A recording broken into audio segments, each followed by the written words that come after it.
friends. Thank you for tuning into the Odd Thoughts podcast. My name is Gunther, and I am your host. And welcome to episode 6. I've had kind of a really thorough idea of what my first 5 had been, and this episode I've kind of leave it. I'm gonna leave it open a little bit. I do have kind of an idea of a game I want to play, but I don't think I'm gonna be able to really use it as like a whole podcast, a whole 30-minute kind of podcast. So we're gonna do a little bit of a mixed bag, a little bit of a chill cast, if you will. Um, kind of the game I want to play has to do with a little bit of movies, so I'll talk about maybe some of my favorite movies and stuff like that. But also, something I guess I wanted to do also is just kind of giving an update on like not only like as my podcasting is going, but also like in the first couple episodes, or at least the first episode, I remember kind of talking about not only starting podcasting, but also like starting to do more creative things in my life and like with art and stuff like that, and also writing and stuff like that. And I've been doing good with that. I've been picking up a lot of things with that kind of stuff, and with the art thing, I just feels it's kind of you gotta visualize when you're doing art. And I find that kind of hard to do sometimes. So I'm trying to get into painting or like drawing, not painting yet. I'm not that advanced yet, but I'm trying to like draw from reference. I'm doing my best to try to find like things that are interesting to look at and try to draw like, draw something from that reference. And that's been going good. I think that kind of gives me something to visualize. And then you could also like I realize you could kind of freestyle a little bit on those pictures. You're kind of just using it as like an interpretation. Maybe just how something looks in it, kind of the vanishing point, whatever, and it helps me put a picture in my brain. Kind of, it makes me think of something maybe that I didn't think of before. It's just for how often I feel like my mind's kind of like filled up with like thoughts and just random things. It's like when it comes to that creative stuff, sometimes I find it hard to just like pick something out of the ether, if you will. And writing, that's been a little tougher. I find myself with the writing thing to like, I get a lot of I stall out a lot. It's hard for me to consistently deepen a story, and sometimes I feel like, how descriptive do I get with things, and so I've been a little stalled on that. But I still have fun doing it. I try to like get in there and write as much as possible, as much as I can, and it's like I said, it's not like I'm having fun. And that was really the whole point of doing all these creative outlets, was just to have fun with it. It wasn't really anything else. It was not to become good at anything necessarily. It was just to start to have fun and build up my confidence. And truly I've been feeling generally better about myself, truly. It was I've always struggled with just like feeling useful, feeling good about myself, just like I talk to myself so harshly, I use harsh words with myself. So taking my mind off of that stuff and actually make it like achieving things with the podcast and with like art and like in writing and stuff like that, it's really given me a lot. It's helped me come out of my shell. And I've also like the feedback I've gotten mostly from people in my family, which is okay because I love them. But it's been amazing. It's awesome to hear. And I'm trying my best. I really am. It just in life in general, not with just like, my creative stuff, just in life in general. And I'm sticking to just that kind of like, little proverb in my head, if you will, kind of style, whatever you want to say. I'm just trying to do my best. I'm gonna try to attack every day consistently and give myself a chance. And I struggle like I do because like I've gotten into certain habits for so long. I've reacted and I've become emotional in some ways for so long, and so to rewire it overnight is kind of impossible. But couple weeks ago, right, was my birthday, or like a week ago or whatever. Yeah, a week and a half ago was my birthday, and I'm done. I'm getting kind of tired being, just like being so down on myself. It's tiring. It drains me every day. I hate it, but I'm becoming more of an adult. I think I also kind of, I don't know. I kind of realize that like these some of these things are going to be here to stay. So you start to attack things a little differently. And I have to have the mindset of attacking. I have to have that mindset of attacking because I can't sit back and just let it happen to me. I can't sit back and just like roll over and let myself be affected by these things. I have to attack it. And and realize that there are people who I know who out there that relate to me. And I hope there are. And I hope that those people that relate to me are listening to me. And then also, have that confidence to go and reach out to other people too. I struggle with reaching out. That's kind of my big thing. I'm very blessed to have the people around me, like my family and stuff like that, and they help me as much as possible. But they also know that there's only a certain amount of help they can give me, and I appreciate all of it that I get. So, but I'm gonna keep going. We're moving. You know what I'm saying? How's everybody else doing out there? If y'all are doing good, that's good. And if y'all are not doing good, that's okay too. I always suggest to just try anything. If you think you want to try therapy, try therapy. If you think in my mind, like I tried therapy and I just needed answers. That was kind of what therapy was always going to be for me. Was I just wanted to try to go in and I had these questions in my head, but I didn't have like answers to any of these questions. And I think that was where like I was confused and I never wanted to be the person to sit there and self-diagnose myself. I hated like thinking like saying like, oh, I'm depressed or I have anxiety or I have ADHD and not have it be proven or not having like be diagnosed. And whatever a diagnosis means or whatever it means, obviously I know what it means, but like it's it was always going to be what I interpret it to be anyways. And so when I went to go to therapy, I tried and I was put on medication and I didn't mind the medication and it helped me. But then I realized that like I just needed the answers. So I got the answers and I've tried my very best to work on things. And it's like I said, for 20 years of my life or 20 something years of my life, I've thought so crappily about myself that, it doesn't take a year or two. It takes a few more. So we're working on that. And then I've kind of switched my thought to thinking that I need outlets. And now that's on the train that I'm on, is feeling good on other things, not just like what I bring to society or whatever, or like, kind of like the objective question of what do you bring to the table or whatever. I'm just trying to like bring things to myself. I'm just trying to show up for myself every day. That's kind of what the idea is. Just showing up for myself. And I'm doing it. We're doing it. We're doing it good. And podcasting has been really nice. And I'm really trying to make this into something more. Not only using it, like I said, as a therapeutic thing and as an outlet, as a hobby, but I wanted to build it into something more. I'm just trying to make things happen. Just trying to make things happen. Trying to figure out things in between too. Like if this doesn't work out, what else can I do? Because I know I can always go back and work like at a restaurant or work any 9 to 5 job. I really don't have a problem with that. I really don't. It's just the idea that maybe there is something more, and I don't want to like ever be under that like it's like weird. I don't want to be like a influencer or something like that. It's weird to say. I want to influence people, but I don't want to be like an influencer that like my life is like chronically online or something like that. I want to be able to like show my creative outlets. I want to be able to have a spot for my creativity and show that side and keep then like the other Gunther. I got the creative Gunther online and then I got this other Gunther. And I don't mind when they intermingle because they're very much so connected, but at the end of the day, like I want my art, my my podcast, my art, my drawings and the writing that I do and anything else that maybe any other type of content that I do, I want it to always be a creative thing. I don't want it to just be like me doing something.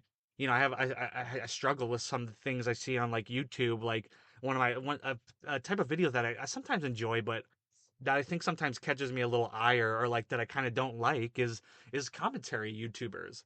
Like literally people that go and they watch like videos on YouTube and then they just like comment on it and they just kind of make fun of it or poke at fun of it. And like sometimes it's more about the people that are doing the videos that I like and not necessarily content.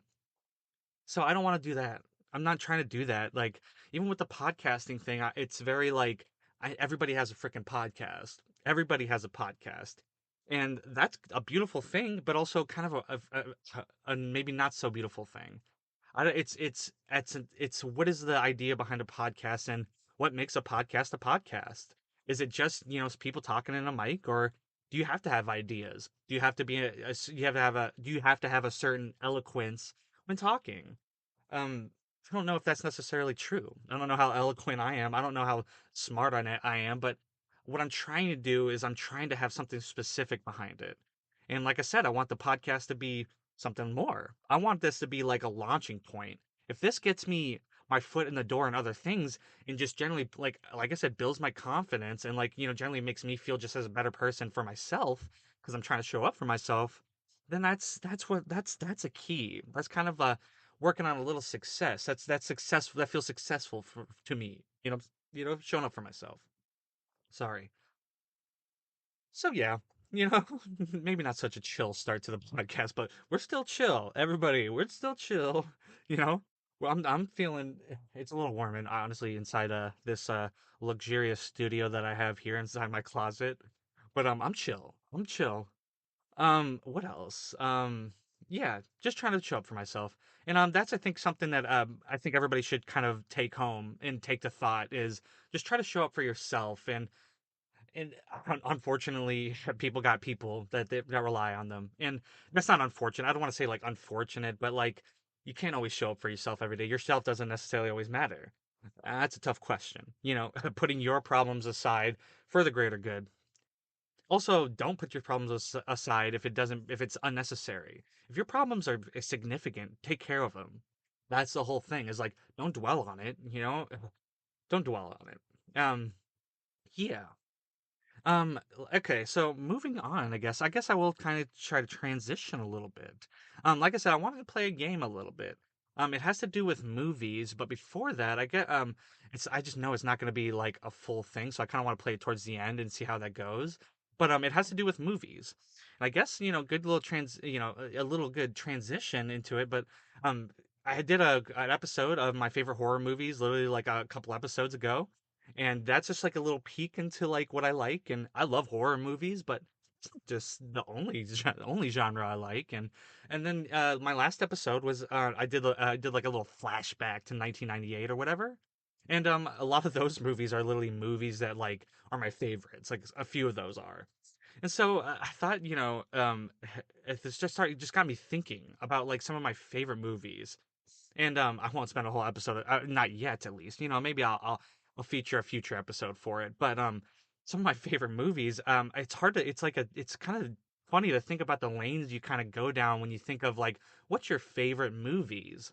As Are they like the best movies you ever seen? Like the ones that are like the top blockbusters, or they're shot beautifully, or like they're super scary, or like they like innovated whatever part of the genre you like them in, or are they like movies that you've maybe seen like 10,000 times and you are willing to see it 10,000 more?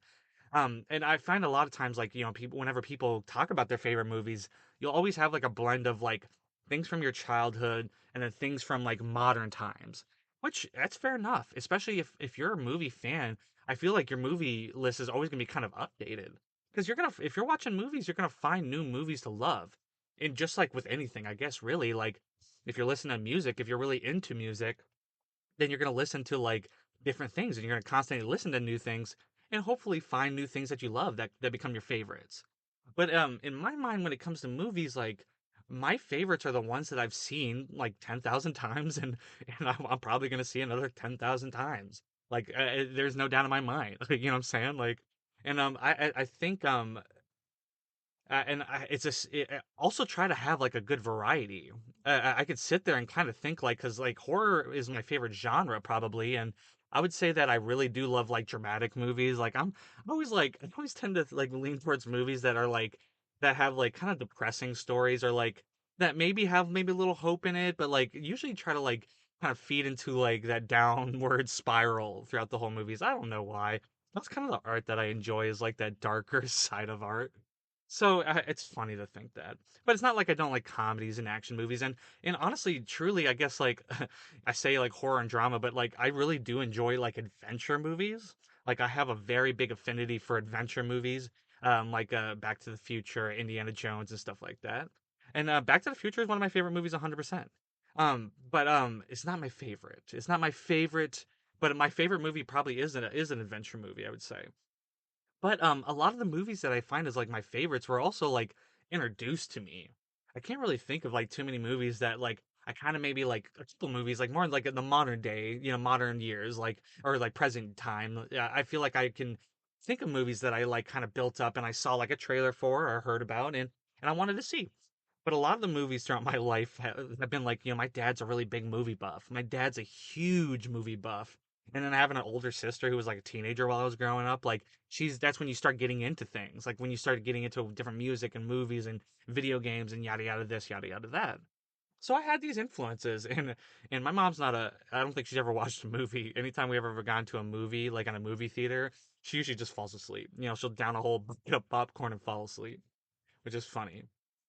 But I find myself like loving a lot of like movies that like I didn't like didn't grow up with necessarily, that were like out before me, but I love because of like being introduced to them by people who are older than me, by people who love movies. So I guess a quick little I was gonna give my quick little top five favorite movies of all time. So, which that's such a disputed thing. I have a really hard time going outside like the top one or two. But my number one favorite movie I can pretty confidently say is Big Trouble in Little China. I'm a big fan of Kurt Russell, and I'm a big fan of John Carpenter, who directed that movie and who also directed Halloween. And so it's of course a movie I'm gonna love. And it's an adventure action kind of like with some comedy, you know what I'm saying? But it's just such a like balls to the wall, like kind of like crazy like kind of movie, and without being like over it's over the top in all the good ways. I always kind of describe it as like a cartoon kind of brought to life in kind of a way, like a maybe like an anime or something like that, kind of like brought to life or something like that. And just like how some of the characters act and like things that go down during the movie, and I don't want to spoil them. I'm gonna try my best to not do the spoilers on these movies, like because I need a whole episode to really talk about those movies. Big Trouble in Little China was a movie that 100% came up before I was born, but growing up, I just can never think about not watching that movie. And it's an epic movie. It's an adventure. It's a little adventure and action, and like a little said, a little comedy. It's a funny movie. And if you know anything about Kurt Russell and John Carpenter and their like relationship, Kurt Russell was in The Thing, which is a John Carpenter movie. He was also in Escape from New York and Escape from L.A., which are John Carpenter movies. So it's just funny to think about how often Kurt Russell has truly popped up in John Carpenter movies. And like and it turned out to be some of the best of all time. Like I say Big Trouble in Little China is my favorite, but I can also say like Big Trouble in Little China is probably a great movie of all time. Maybe you can argue it. And The Thing is like one of the all-time best like monster movies. You could monster alien kind of movies. It's an incredible movie. It's based off of a movie called The Thing. Yeah, A Thing from Another Earth, or The Thing from Another Planet. Sorry, The Thing from Another Planet, or A Thing from Another Planet. I can't remember. I'm sorry, but it's like an older movie. But yeah, that's probably my number one. 100% would say my number one movie. And for my number two movie, I probably have to say Halloween. I talked about it in a couple episodes ago on my favorite horror movies. Halloween is my favorite horror movie, but it also is like a top five movie for me. I just remember as a kid like falling in love with the horror genre, and it would have to have been from Halloween, 100%. Just like, and it was at the time it wasn't anything over the top in the movie too. Like it's still to this day. Like when you watch the movie, there aren't any super crazy like jump scares, and it's not super gory, and like the way that Michael Myers is portrayed is like he's not like he's not like some monster. He's a monster and he's evil, but he's not portrayed as that. He's just like a guy in a mask and a jumpsuit with a knife. So but that was so tamed, and I think as a kid when you watch that, you're kind of not really tripping on it because of how like you may not even know like you're watching like a horror movie. I don't think I really ever realized it until years later, and like coming to just appreciate that movie all the time. And I've watched that movie. I mean, I watch it not only around every Halloween, but I watch it consistently, and I'm always watching clips on it, and I always want to know more things on it, and it seems to always pop up in my life. Halloween always pops up.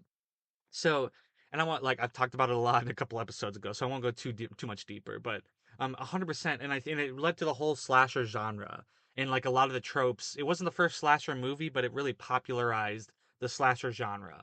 And you got to thank John Carpenter for that, and all the people that worked on that movie. And a young Jamie Lee Curtis, literally like a fresh Jamie Lee Curtis, and her first like movie acting role, I think. And just think about like just and like I said, it's a movie I saw when I was a kid, just like Big Trouble in Little China, and it's gonna stick in my top five probably of all time forever, and that's okay. And I gotta have a good mix of like some stuff that's nostalgic, and I gotta have stuff that's new. It keeps a balance, and I love thinking about like where film kind of has come from. I think that's a fun thing to think with like older movies, how much like maybe certain ideas and like certain shots and how even directors like you think from like a lot of directors' first movies to where they are now, it's a lot different. You know, a lot of people evolve or devolve, you know, however you want to think about it. Some people hit it out of the park right off the bat. But I love just thinking about even like especially we get remakes a lot nowadays, and I hope we never get a Big Trouble. I will never want a Big Trouble in Little China remake. Just never. I love that movie, but like I just they will never do it right. And I've talked about it too, like that I would want it maybe, and maybe if it happened, it would just depend, right? It would have to be pretty particular. I'm directing it. I'm remaking it. But Halloween, you know, we got the Rob Zombie remake, and so we got a remake, and that was during the whole like early 2000s, like you know, horror movie remakes. You can sort of chalk it up to the remake of Texas Chainsaw Massacre, that remake with Jessica Biel. You can kind of chalk it up to that movie as being like the pioneer for the remakes. You know what I'm saying? The really and some of them have been good. It's not like all of them have been bad. Like I'll sit on my throne and say like, you know, on top of that hill of saying that like Friday the 13th remake that came out like in '09 or whatever with Jared Padalecki. Um I think it's a good movie. And I don't think it's better than any like of the original. I mean like a handful of the original Friday the 13th, but it stands on its own as like a really good Friday the 13th movie. And it's like bloody and and that Jason's scarier. Moving on though, I would say my number three favorite movie. Like I said, this is kind of tough. Number three, I would probably say is gotta be. It's gonna be a little weird, but I'd probably say, and I'm genuine when I say this, is Independence Day. It's a movie that came out like literally like the year I was born. I think like 1996. You know what I'm saying? And growing up like loving like you know Fresh Prince of Bel Air, so I got to see Will Smith, and I loved the Casper movie, which has Bill Pullman in it, and so like you know I got a couple of my favorite like movie stars right off the bat, and Vivica Fox, like who's just incredibly beautiful and incredibly talented, and then like Jeff Goldblum from Jurassic Park, and so like there are these couple things that like you know these are a couple big name actors that all of a sudden in this big name movie. And it's a crazy idea for a movie, just the idea of alien invasion and like us having to kind of take control of our world again. And some of those special effects and those shots, like just thinking about the big like laser beam coming through the buildings and like just like obliterating everything, and that was crazy. That's crazy to think, and I think like renewed people's interest in aliens. I think there it never maybe really died, but it feels like there was like a like an Independence Day. Maybe people thought like, oh, could they do that? Could they come? Like it's usually like it feels like things were always depicted as like a friendly thing, you know, or you know they come to maybe or they actually not because I feel like aliens in like the old like 50s and 60s movies were coming to take over. I feel like that was always kind of the mission. So what's the difference with Independence Day? Of course he would come and take over. But then like, you know, you get Randy Quaid sacrificing himself at the end of the movie. Sorry. I literally said no spoilers. I'm sorry. I'm sorry. But I love that movie. And it gives you kind of like a weird sense of like independence, you know, patriotism. It's like the idea that like and it's kind of a tamed idea, especially in like the wake of like you know how like superpowers in the world and stuff like that. Like it's kind of like a tame thing to think like maybe not a tame thing, but to think like these you know outer space like you know visitors coming to you know they take over, but like you know I don't know how many people believe in extraterrestrial, so like that could be a thing that people just like have ease in their mind about is that it'll never happen or something like that, but I think, and I'll live on this hill. I'll die on this hill. Live and die on this hill. Is that there's no way there's not another you know possible. There is other intelligent life. There is no way that there is not right. There is 100% other intelligent life out there, whether it be other humans like us or be some other beings. Right. That's kind of cool to think. Yeah, but Independence Day, I probably put it as like I said, it kind of falls off after the first two. But number three is a pretty I could confidently maybe put that there. Let's see. Number four? Oh man. I would say like number four. You know, I'm a really big fan of American Beauty. Yeah, American Beauty. And that's a movie with Kevin Spacey and Wes Bentley, like at a really young Wes Bentley, and that's a is it Annette Bening, right? Is that who's in it with, right? That's crazy. And that's like I said, I talk about it as one of my favorite movies, but it's a movie that I try to like not watch that often because I kind of want to keep it in like a certain space in my mind And also, it just kind of makes me, it's a kind of uncomfortable movie. It's a man going through his midlife crisis, and it's like, he like has like a crush on his daughter's best friend, and yada yada yada. Like I'm trying my best not to spoil these movies, but it's one of those movies where I try my best not to watch it like over and over again, and like, contradictory to the other movies that I've watched thousands of times, and I could watch a thousand more. American Beauty, I'm really not trying to watch that often. I want to keep it in kind of like a space in my mind, and I kind of want to keep it really fresh every time I watch it. And when I watch it and sit down, I want to sit in that kind of like that uncomfortability. You know what I'm saying? And with the controversy behind Kevin Spacey, I used to consider him probably one of my favorite actors, truly, at one time. But you can't be a you can't be a bad, gross, creepy person, and me confidently want to sit there and enjoy you. But I try my best to separate art from the artist, or the actor from the movies and stuff like that. And whatever he does in his personal life doesn't affect the movies that he's done for me. At least I'm trying to look at it that way as best as possible. And so, like I said, like I'm putting it at number four, but just because it is, I think, a kind of a beautiful movie in a way of like it's shot very decently, and just the idea of going through your midlife crisis, and it's literally like these are like the tropes that you find behind like the whole like midlife crisis. Like it's like the quitting your job, buying a car, doing like smoking weed, like working out in the garage. It's like all those like typical like midlife crisis things. And Kevin Spacey's like blase attitude that he has. He's just kind of given up. He's just like, whatever. My daughter hates me. My wife's cheating on me. Like da da da da. I don't care. Like I'm just gonna do my thing. And if for anybody that's seen the movie, that twist at the end is muy fantastico. It's amazing. Or kind of an amazing in the way of like, oh, okay, well, whoops. So yeah, I'd say Music American Beauty's number four. Let's see. Number five. I'm gonna leave it at my top four actually. It's kind of hard. I don't want to. Like I said. It's like I would rather do like a separate list for it, But that's a kind of a general vibe. Uh, I could throw in other movies. I really could. I could throw in Back to the Future probably as my number five. Yeah, okay. My number five I would say is Back to the Future, 100%, and I can confidently say that. And I almost want to lean sometimes towards the second one a little bit because it's like the second one they go into the future and that's my and like I always think like with time travel, even though like with time travel you can't go to the past like you think you can, like you couldn't go back to like 1200. The time travel is a crazy thought. I remember one time I was watching this thing about time travel and the concept of time travel, and the whole thing is like people think that like if a machine was available, let's say like today the first time travel machine came out, people think that like you could go back to like 1600s, whatever, 1623 and whatever. But that's just not the case. From how I understood it, is that if like a fully working time travel machine came out today, and the first person uses it, then the farthest anybody can go back in human history from now on going forward is today. Would be August 30th, 2023 or whatever. But the future, you could go into the future. So like we can go as far into the future as long as there's time machines. You know what I'm saying? As long as there's the ability to go, time then becomes unlinear. That's crazy. So like obviously Back to the Future takes the loose interpretations, or just the general popular interpretation of what was going down at the time. So I would say 100% that I could put that as my number five.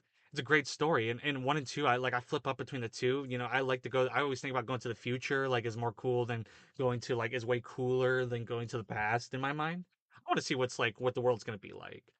That's more interesting to me. So, and even though like if they what like so like the movie takes place in 1985, like the second one they go into the future to 2015, and like if you ask me, 2015 was pretty okay. It was pretty normal. It weren't like what they said in the movie. So that's misleading. Think how like quick people thought that like the world was gonna advance.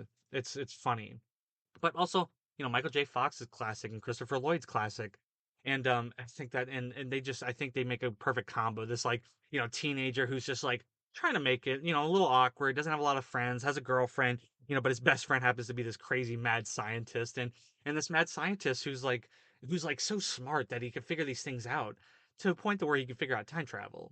What is it? Uranium, right? Is what they need, and the Libyans. That's crazy. Very, I guess, prognant thing to talk about even at that time in the mid '80s. Excuse me. Okay. Well, that's my top five. Like, I wanted to be a little bit of a transition, but for the last few minutes of the episode, like I said, I don't know how good this is gonna be, but like, I just wanted to maybe get a little discussion in before, keep it a little chill. But so the game I want to play is a game that I always it's referred to as different things, but I always call it 6 degrees of separation. And it kind of goes off of this kind of like social like kind of idea of that like every single person is connected through six different social connections. So like every person in the world's connected through six different people. Which how true that is or not, I don't know. But there's a game kind of based with movies. Some people call it 6 degrees of Kevin Bacon or 6 degrees of Owen Wilson. I've heard it being called either one. But the whole idea is that you draw one random name, whatever it be, like whatever it be, and you try to connect them to Kevin Bacon or Owen Wilson or who or just like a random other actor, and you try to connect them through six movies, like through or six like co-stars that they've been in these movies with. And that's a fun. It's a fun idea, and actually, like, kind of goes with like that. You maybe realize that how quick those connections are, and you'd also don't have to like necessarily take up six if it's like if you could think of a movie that the two actors have been in together, then it's a plus. But I kind of wanted to play it a little bit. I don't know. Like I said, I don't know how well it is. Like, I kind of maybe want to try to do it for future episodes, but bring someone on with me. But I kind of wanted to like I just wanted to try. So what I'm gonna do is I'm gonna draw two actors' names, and I'm gonna try to connect them through like different movies and co-stars that kind of like as we work along the way. So I got my paper right here, as you can my ASMR, my fancy ASMR, and I'm just gonna I'll do a few like, and if I'm taking too long, and that's the kind of thing I'm concerned with, is if I'm just gonna be like too dead space, too like because I'm gonna be trying to think, and I don't want to like distract myself too much. But we'll do a couple names and we'll see how this game goes. 6 degrees of separation is what I call it. But like I said, I've heard it with 6 degrees of Kevin Bacon, 6 degrees of Owen Wilson. Like, let's see, I'll grab a couple names here. I'm closing my eyes. Woo, fancy. So the first name I got is Christopher Lloyd, who I just talked about in Back to the Future, and then Adam Sandler. So that's fun. Okay. Christopher Lloyd and Adam Sandler. Wow. So I gotta think. Let's see. I don't think I could think outrightly of like a movie that they've both been in together, but I could think, let's say, I just try to work it backwards. And also, like, I might try to flip the names. I'm not gonna do Christopher Lloyd first because he might be a little like tougher to distinguish. Let's see. Hmm. Adam Sandler was in a movie. Oh, dude. Okay. I got this. Okay. I'm gonna back. Okay. So Christopher Lloyd was in Back to the Future with Crispin Glover, and Crispin Glover is what played is George McFly as Marty's dad, and then Crispin Glover was in Charlie's Angels as the creepy thin man with Drew Barrymore, and Drew Barrymore played what's characters Dylan. Cameron Diaz is always gonna be my favorite Charlie's Angels, but Drew Barrymore is a close second.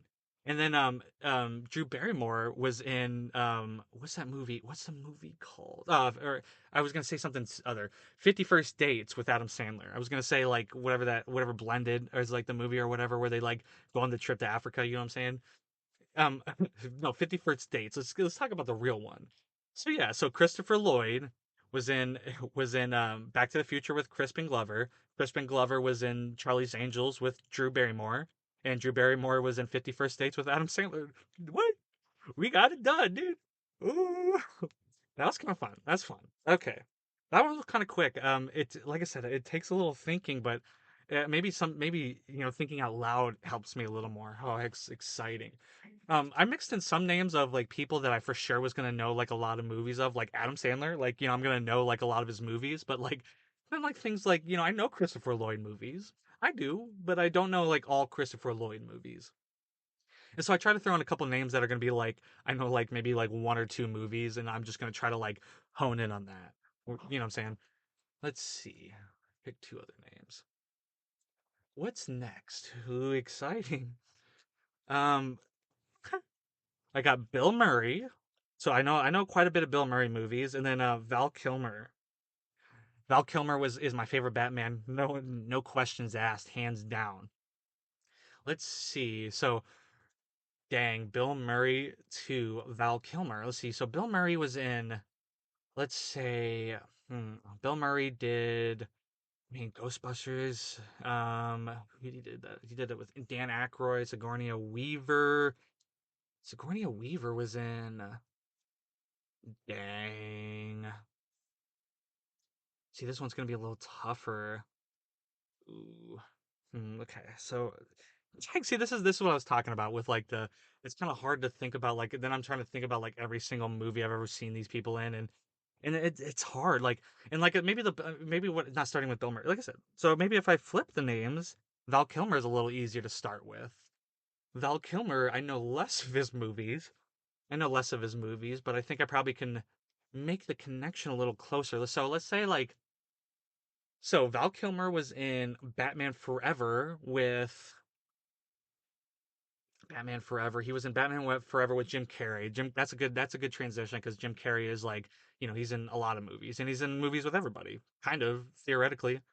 And then see Jim Carrey in man, Jim Carrey. See and I'm trying to think of like movies that like maybe like, they've been in together, like Bill Murray and Jim Carrey or like, what I'm saying, like moving on, trying to get that process. So Val Kilmer to Jim Carrey. Jim Carrey was in a lot of movies, a lot of my favorites. Like, God, I'm trying to think of like, I want to say I keep putting like Ace Ventura in my head, but like, what am I gonna use Sean Young, and then like the other Sean Young movie I know is freaking Blade Runner, like that's the one, and then like Harrison Ford is like the one person I know in that movie. Man, it's tough. So Val Kilmer to Jim Carrey to, let's say, ooh, trying to think like, just through, ooh my gosh. All right. I won't try to, I'm trying my best to not try to take too long. If this takes way longer, then maybe I'll just like throw away the names and try two other people. That's hard.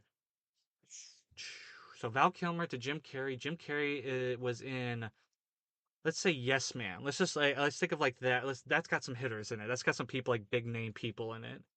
Was in that with, wow.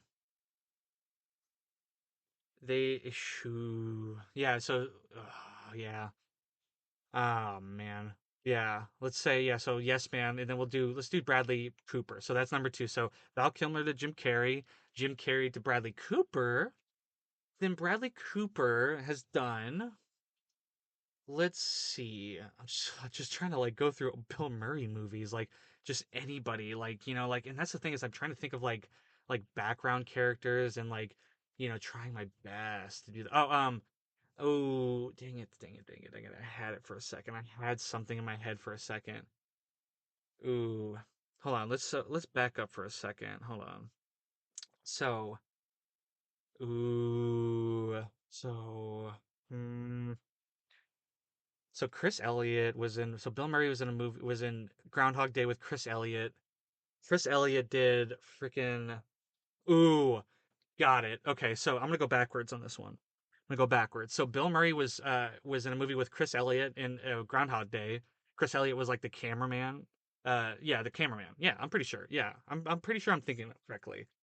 Chris Elliott was also happened to be the freaking butler in Scary Movie 2, which is let me use my strong hand, dude. My turn. I love that. And then Chris Elliott was in that movie with David Cross. And then David Cross was in Men in Black, I think the first one or the second one, or I keep thinking he was in both. Like he had different characters in both. With Tommy Lee Jones, and then Tommy Lee Jones was in Batman with Val Kilmer. That one took a little longer. I had to excuse me. That one took a little longer. That one's crazy. So we'll go just to recap. We'll go Bill Murray to Chris Elliott in Groundhog Day. We'll go Chris Elliott to David Cross in Scary Movie 2. We'll go David Cross to Tommy Lee Jones in Men in Black 1 and 2, or either one. And then we'll do Tommy Lee Jones in Batman Forever with Val Kilmer. That's so funny. That's hard. See, that one was getting a little difficult. I was thinking I was spending a little bit too much time on that one. But that's a good one. See, that's a good mixture of like, especially with like Bill Murray, like it kind of just became like a point, like at one point where he just kind of stopped doing like a whole lot of movies. So like, I had even think like I was thinking like I tried thinking like Zombieland. I think that probably could have got me like somewhere quicker with that maybe. That's funny. All right, listen, I'm gonna do one more because like I said, that took a little bit. I'm gonna do one more. Let's see. I saw Jennifer Tilly. That'd be kind of a fun one. All right. Actually, I'm gonna pick a. I literally cannot do. So Simon Pegg is one name that I picked. Let's see. Simon Pegg and Simon Pegg and Susan Sarandon. Wow. Wow. That's a tougher one. Simon Pegg and Susan Sarandon. See, I think with okay, so with the Simon Pegg one, I can kind of like can kind of pinpoint um more characters with that. I think I'm pretty sure. I think I could kind of like get like let's see Simon Pegg. Okay, so he's been I mean like so has he even been in like Mission Impossible? But like I'm thinking like Shaun of the Dead is like the first movie I think of, and then like Hot Fuzz, and then The World's End, and that's like the first movies that literally it's like because they're the best. Like you know, Shaun of the Dead is one of my favorite movies. I could have said Shaun of the Dead in my top five. Like it's one of my favorite movies of all time, and 100% could have said that. Also, I never thought about making like connections to the directors. I don't know if that's allowed, but I'm only doing we're only doing co-stars here. We're only doing people that you've actually been in a movie with. Okay. This one's tough, you know, 'cause I love Susan Sarandon. Stepmom is one of my favorite movies. Bull Durham is one of my favorite movies. Like, well, I don't know about one of my favorites, but I like Bull Durham a lot. I really do. So Simon Pegg. Okay, so I gotta try to think of like something that Simon Pegg's kind of like been in that's not like Edgar Wright related, or at least like if it is Edgar Wright related, I gotta try to think of like people that are in those movies that could like be in other movies like World's End, like that movie has like a couple big names, like it has like Pierce Brosnan, you know what I'm saying? And Pierce Brosnan has been in, I mean, gosh darn everything. I mean, if you know he's been in every single freaking thing. And then if I think about like without like if I think about like you know oh, it's tough. That's tough because Martin Freeman's a good one too. Martin Freeman's been in a couple like he's like he feels like he's crossed over quite a bit, and like especially like he's in Marvel movies. Martin Freeman was like in the Black Panther movies and stuff. Wow, that's even and he was you know that's kind of funny. Oh, come on. This one's a little tougher. See, Susan like I kind of want to work backwards from Susan Sarandon. I kind of want to try that. I want to see if that's like you know, but like, so even with like, let's see. So also like, you know, Simon Pegg did Hall with Seth Rogen, and Seth Rogen's been in tons of things, and also with Kristen Wiig. Kristen Wiig's been in a ton of things. Mia Farrow, or not Mia Farrow. Sorry, that's not Mia Farrow. I don't know why I said Mia Farrow. Sorry, not Mia Farrow. Um, what else? Bill Hader's in it. Jason Bateman, Sigourney Weaver's in it as well. What the heck? Wow. Okay. I just really want to try to. I love trying to think like I'm really trying. I'm really, really trying here. So let's just okay. So let's say Simon Pegg. Let's say honestly, I'm gonna say Mission Impossible with because he was in Mission Impossible and who's the number one of the biggest names of all time is Tom Cruise. You know. So then we'll do that. We'll do Mission Impossible with Tom Cruise. So there's your first connection. Now Tom Cruise is not like he's only ever done Mission Impossible. So at least there have been other movies. I'm trying to think like trying to think who, ooh, yeah. I'm trying to think of like I keep trying to make the like Tim Curry connection. I keep trying to like go like Susan Sarandon to Tim Curry just keeps sticking in my head. Like I want to go from Rocky Horror Picture Show kind of, you know what I'm saying? But also like Julia Roberts and Stepmom, like that's tough. Who else? Um, oh, okay, so Simon Pegg to Tom Cruise from Mission Impossible. Tom Cruise and Jerry Maguire with Renee Zellweger. Renee Zellweger is in what did I just think in my head? Oh, you idiot. what did I just think in my head? Renee Zellweger is in yeah, she's in okay, so she's in Jerry Maguire with Tom Cruise. Then Renee Zellweger's in what did I have? Like I literally had it in my freaking head. Oh, Renee Zellweger is in Chicago with Richard Gere, and then um um Richard Gere is in Pretty Woman with Julia Roberts, and then Julia Roberts is in Stepmom with Susan Sarandon. Try not to clap too loud. Okay. Wow. That one was tough. Okay, so just to recap. Simon Pegg was in Mission Impossible. I think the first one was like the second one, literally, or maybe the third one. The third one, with Tom Cruise. Tom Cruise did Jerry Maguire with Renee Zellweger. Renee Zellweger did Chicago with Richard Gere. Richard Gere was in Pretty Woman with Julia Roberts, and Julia Roberts was in Stepmom with Susan Sarandon. That's good. Okay, that one was a little harder. That one took a couple more minutes. All right, just a few. I just wanted to try that out. That was a fun game. It's called like I said, I call it 6 degrees of separation because it kind of goes with like that idea of like everybody being kind of connected in that way. But I've heard it be called 6 degrees of Kevin Bacon, and I also have heard it be called 6 degrees of Owen Wilson. So if you wanted to play it that way and just like maybe make it easier in that way, I guess like kind of hone in on just like that those specific actors. But I think it's a lot funner and a lot harder when you try to like do the two different actors, like you try to draw them randomly. So yeah, I just wanted to play a quick little game.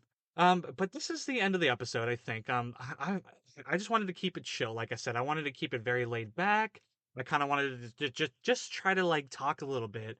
I just get a little bit deep in the beginning and then kind of make a quick little transition. I didn't really have, like I said, I didn't have anything super on my mind. I've got things, but I just didn't. This one I kind of wanted to try. And this game is something that I think I can play with like more people. I think it'd be funner if it's with someone else, and so that someone has kind of some commentary while the other person's kind of thinking, and maybe play it with like 3 people. Try to do that. But that's later down the road. But yeah, thank you for listening to this episode. This little hodgepodge put together. If you enjoyed this podcast, I will have this up on YouTube as I posted all my other episodes. This is episode 6 so far. And if you want to follow me on other social medias, I would suggest follow me on Instagram, which is Gunther_Getlicker. Both the G's are lowercase. And then on Twitter, I go by at OneMikeGG, and then both of those G's are uppercase. And then if you want to follow me on Facebook, I just go by my name, Gunther Getlicker, just standard, simple. But yeah, and then on YouTube, the Odd Thoughts Podcast is what it's called. And so I appreciate anybody that's been listening or anybody that wants to maybe try to dive in. I'm trying to find a more consistent schedule, so just bear with me a little bit. But anyways, I'll keep it a quick little. I'll try to keep it quick. I appreciate everybody for listening to the Odd Thoughts Podcast. My name is Gunther. I've been your host, and be excellent to each other.